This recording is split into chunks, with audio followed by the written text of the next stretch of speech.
Tamil astro ராசிபல நேயர்களுக்கு வணக்கம். பிரபல திரைப்பட தயாரிப்பாளர் ராஜன் தற்கொலை செய்து உயிரிழந்துள்ளார். இந்த சம்பவம் தமிழகம் முழுவதும் அதிர்ச்சியையும் சோகத்தையும் ஏற்படுத்தியுள்ளது.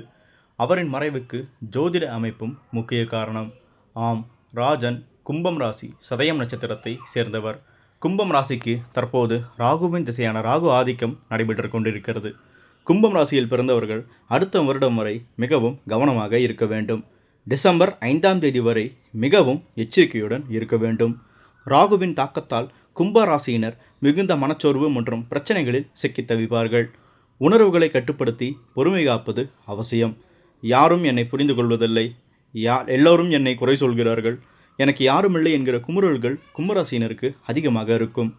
கும்பம் ராசியினர் இப்போது உணர்ச்சி வசப்பட்டு எந்த முடிவும் எடுக்கக்கூடாது. முக்கிய முடிவுகளை எடுப்பதற்கு இது சரியான காலகட்டம் இல்லை.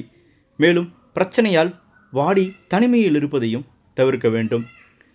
குடும்பத்தினர் நண்பர்களுடன் அதிக நேரம் செலவிடுங்கள். ஆன்மீகத்தில் கவனம் செலுத்தி நேர்மறையான சிந்தனையில் பயணிக்க வேண்டும். கிரகநிலைகள் மற்றும் உளவியல் ரீதியான பாதிப்புகள் ஏற்படுவது இயல்புதான். இது நம் உணர்வுகள், முடிவெடுக்கும் திறன் எல்லாவற்றையும் பாதிக்கும். விழிப்புணர்வும் பொறுமையும் தான் இந்த காலகட்டத்தில் மிகவும் அவசியம். உறுதியான மனநிலையுடன் இருங்கள், இதுவும் கடந்து போகும். கும்பம் ராசியினர் இதுதான் நம் நிலை என்று சூழ்நிலை நினைத்து வாடிவிடக்கூடாது. இது நிரந்தரமானதல்ல.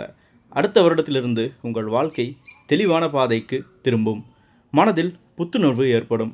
படிப்படியாக மாற்றங்கள் ஏற்பட்டு மகிழ்ச்சிகள் அதிகரிக்கும் காலம் காத்திருக்கிறது. அதற்கு ஒரு வருடம் பொறுமையாக இருப்பது அவசியம். இந்த ஒரு வருடம் உங்களின் வாழ்க்கையில் பல புதியவர்கள் வருவார்கள்.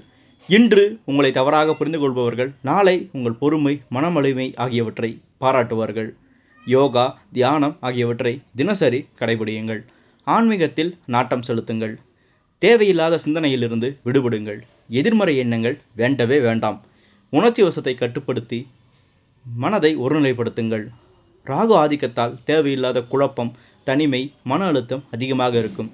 எல்லா பிரச்சனைக்கும் ஒரு தீர்வு உண்டு. உங்கள் பிரச்சனையை விட நாளைய வெற்றி வலிமையானதாக இருக்கும் என்பதை நினைவில் வைத்துக் கொள்ளுங்கள்.